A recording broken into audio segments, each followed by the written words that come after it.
Hello प्यारे बच्चे, कैसे आप सभी। आशा करते हैं कि आप सभी स्वस्थ और मस्त होंगे। प्यारे बच्चे, इसके पहले वाले वीडियो में हम सभी जो है क्लास 10th एनसीईआरटी मैथ का प्रश्नावली 1.2 का क्वेश्चन नंबर 1 से 4 तक सॉल्व कर चुके हैं। और इस वीडियो में जो होता है ना, प्रश्न संख्या 5, 6 और 7 को सॉल्व करके इस एक्सरसाइज को हम लोग खत्म करेंगे। ठीक है, तो चलते हैं क्वेश्चन देखते हैं क्या है क्वेश्चन।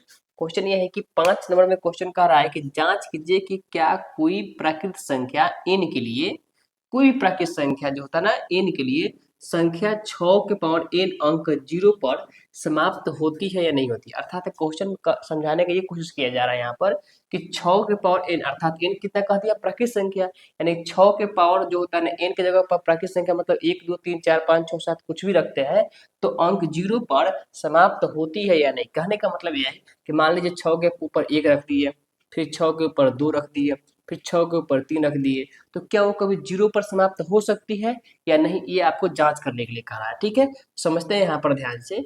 हमने पहले से ही लिख कर रखा है ताकि आपका समय बर्बाद ना हो। कह रहा है यहाँ पर कि कोई भी संख्या यदि 0 पर समाप्त होती है, कोई भी संख्या यदि 0 पर समाप्त होगी तो उसका अभाज्य गुणनखंड करने पर, उसका अभाज्य गुणनखंड अगर कर किया जाए तो उसमें 2 और 5 आता ही आता है। जैसे कि समझिएगा ध्यान से, मान लेते हैं कि 10 है, 10 के अंत में क्या है, यहाँ पर 0 है, और 0 को हम फैक्टर करते हैं, अभाज्य गुणन तोड़ते हैं तो 2 गुने क्या आ जाएगा, 5 आ जाएगा।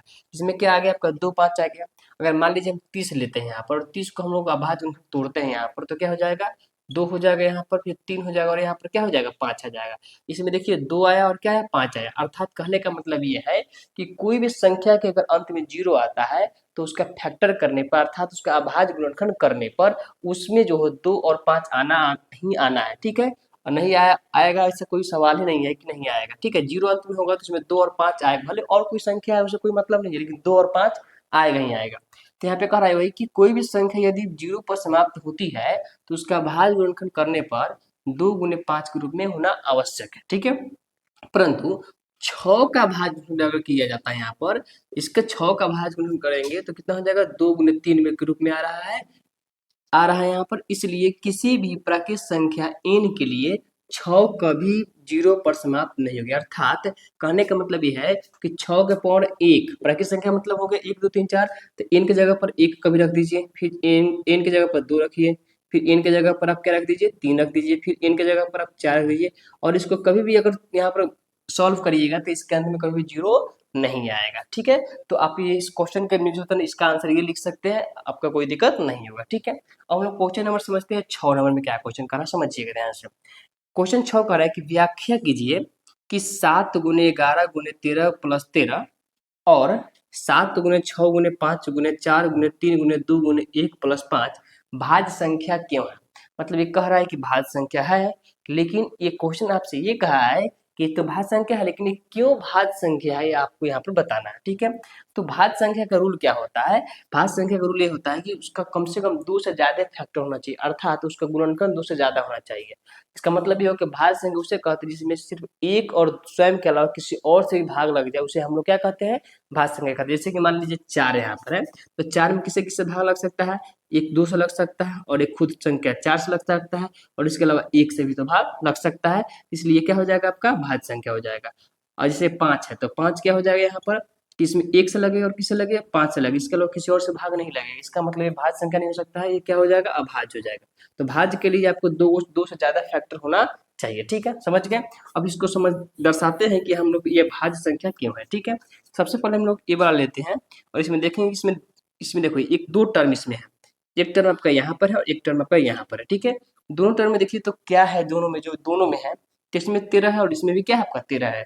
13 को हम लोग बाहर निकालेंगे, अर्थात कॉमन ले लेंगे। ठीक है, तो 13 को हम लोग कॉमन ले लेते हैं। ठीक है, जब 13 को कॉमन लेते अंदर क्या बच गया, 13 से 13 आपका कट जाएगा। ठीक है, तो बस बच क्या गया, अंदर बच गया आपका 7 बच गया, और क्या बच गया, 11 बच गया। ठीक है, अब यहाँ प्लस है तो यहाँ प्लस लिख देंगे, फिर 13 से 13 कट जाएगा, कितने बार में कटेगा, एक बार में, तो एक यहाँ लिख देंगे। ठीक है, फिर यहाँ पर आप देखेंगे तो बराबर का बराबर 13 हो गया, यहाँ पर 11 से कितना हो जाएगा, 77 हो जाएगा। अब प्लस क्या हो जाएगा, 1 हो जाएगा यहाँ पर, बराबर 13, इसके बीच में कुछ नहीं तो क्या है, गुना दे देंगे, 77 में 1 जोड़ेंगे तो कितना हो जाएगा, 78 हो जाएगा। ठीक है, अब यहाँ पे देखिए कि 13 और यहाँ पे क्या है, 78 है, और इसका गुणनखंड 1 भी तो हो सकता है, अर्थात जो भी संख्या है यहाँ पर सॉल्व करने पाएगा उसमें तो 1 से तो भाग लगा ही लगेगा, तो यानी 1 भी आपका क्या हो गया, गुणनखंड यहाँ पर हो गया। तो अभी आपको समझाएं कि भाज्य संख्या होने के लिए क्या होना चाहिए, 2 से ज़्यादा उसका भाज्य गुणन होना चाहिए, यानी कि 2 से ज़्यादा उसका फैक्टर होना आवश्यक है। इसमें देखिए 3 फैक्टर आ गया, क्योंकि 1 से तो भाग किसी न किसी संख्या में लगेगा ही लगेगा, तो 13 आ गया, 78 आ गया, 1 आ गया। अतः हम लिख सकते हैं कि ये जो दी गई संख्या वो क्या है, भाज्य संख्या रूप में है। ठीक है, इसको भी देख लेते हैं। इसमें देखिए, इसमें भी 2 टर्म आपका दिए, एक टर्म यहाँ से लेकर के यहाँ तक आपका दिया हुआ है और एक टर्म यहाँ दिया हुआ है।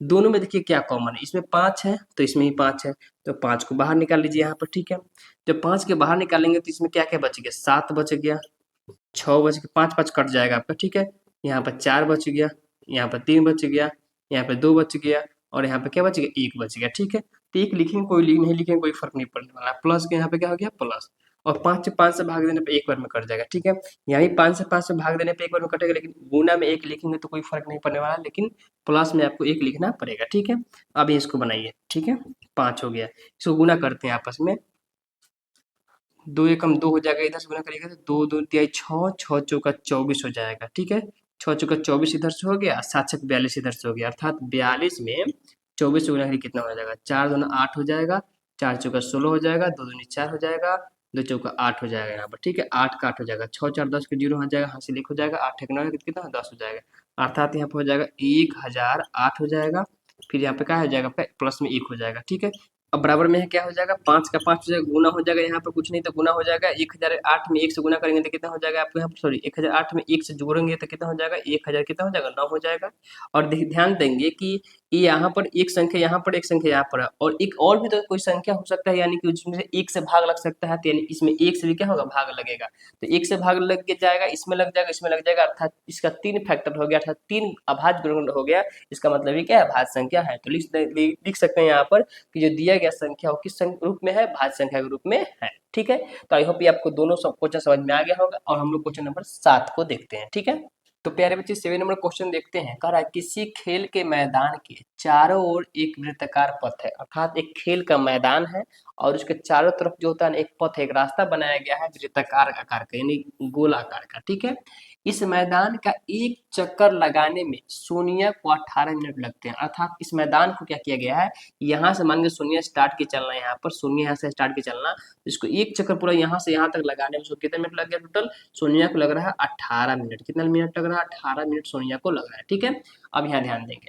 जबकि इसी मैदान का एक चक्कर लगाने में रवि को 12 मिनट लगते हैं, अर्थात इसी मैदान को क्या किया गया है, एक चक्कर और लगाया गया है, लेकिन उसमें रवि को कितने मिनट लग रहा है, रवि को जो लग रहा है वो कितना लग रहा है, मात्र 12 मिनट लग रहा है। कितने मिनट लग रहा है, मात्र 12 मिनट। ठीक है, अब यहाँ समझते हैं ध्यान से। मान लीजिए कि ये दोनों एक ही स्थान और एक ही समय पर चलना प्रारंभ करके एक ही दिशा में चलते हैं। इसके कहने का मतलब ये हो गया कि मान लीजिए ये पहले तो यहाँ पर सोनिया चलती यहाँ से, तो मान के यहाँ से यहाँ तक पहुंचने में इसको मात्र 18 मिनट का समय लेना पड़ा। मानकर रवि यहाँ से चलना प्रारंभ किया और तो यहाँ से चलते चलते गया यहाँ पर, और यहाँ फिर पहुंचने में इसको 12 मिनट लग गया। लेकिन क्वेश्चन आगे कह रहा है कि मान लीजिए कि वे दोनों एक ही स्थान से, मान लीजिए कि सोनिया भी और रवि भी, ठीक है, एक ही स्थान अर्थात यहाँ से, ठीक है, एक ही स्थान पर चलना प्रारंभ की, एक ही स्थान पर चलना प्रारंभ की यहाँ से, ठीक है, करके एक ही दिशा में, यानी ये भी इसी की तरफ और ये भी इसी की तरफ, ठीक है, दिशा में चलते हैं। कितने समय बाद में वे पुनः प्रारंभिक स्थान पर मिलेंगे, मतलब कि इसका गति अलग है, इसका गति चलने का अलग है। तो कह रहा है कि अगर दोनों एक ही स्थान से चलना प्रारंभ करे, एक ही दिशा में चलना प्रारंभ करे, तो फिर से वापस, क्योंकि ये 12 मिनट में पूरा कर ले रहा है और ये 18 मिनट में, तो गड़बड़ हो जाएगा ना, डिस्टेंस तो गड़बड़ हो जाएगा। तो कह रहा है कि अगर मान के स्टार्टिंग में अगर एक स्थान से चलना शुरू किया, तो फिर कम से कम कब वो जो होगा वो फिर से एक साथ में जो होता है ना, मिलेंगे दोनों आपस में एक जगह मिलेंगे, मतलब कितने देर बाद मिलेंगे, ये आपसे क्वेश्चन कर रहा है। ठीक है, तो कम से कम कह रहा है, यानी न्यूनतम का बात कर रहा है यहाँ पर। तो न्यूनतम का मतलब होता है, जब भी न्यूनतम कहे तो उसमें एलसीएम निकालते हैं। क्या निकालते हैं, एलसीएम। आपका क्वेश्चन है 18 और क्या है 12 है, उसके एलसीएम निकाल दीजिए। 18 का हम लोग अभाज्य तोड़ दीजिए, यहाँ पर हो जाएगा 2 9 18, 2 2 सॉरी 3 3 यहाँ पर 9 हो जाएगा, और यहाँ पे क्या हो जाएगा 3 एकम 3 हो जाएगा। ठीक है, अब यहाँ पर ध्यान देंगे, हम लोग 12 को भी तोड़ लेते हैं, 2 छक 12, 2 तिहाई 6, 3 एकम 3। ठीक है, इसको लिख लेते हैं, 18 बराबर हो जाएगा प्यारे बच्चे 2 गुने 3 गुने 3 हो जाएगा। यहाँ पर 3 है, ठीक है, यहाँ पे 3 है, यहाँ पर लिख देते हैं अच्छे से, यहाँ पर क्या है 3 है। ठीक है, और 12 बराबर क्या है यहाँ पर 2 × 2 × 3 है। ठीक है, अब हमको निकालना है एलसीएम। क्या निकालना है? एलसीएम। ठीक है, तो एलसीएम में क्या करेंगे, इसमें देखेंगे कि 2 एक बार है और 3 कितना बार है बच्चे? 2 बार है। ठीक है, इसमें देखेंगे 2 2 बार है और 3 कितना बार है? 1 बार है। तो प्यारे बच्चे 2 मिल रहा है, उसमें सबसे बड़ा वाला लिखा जाता है। तो 2 इसमें भी है, 2 इसमें भी है, लेकिन 2 इसमें 2 बार है, 2 इसमें 1 बार है। तो हम लोग हमेशा एलसीएम बड़ा वाला लिखते हैं। तो यहाँ पे हो जाएगा 2 2 बार लिख देंगे। ठीक है, इसको छोड़ दिया जाता है।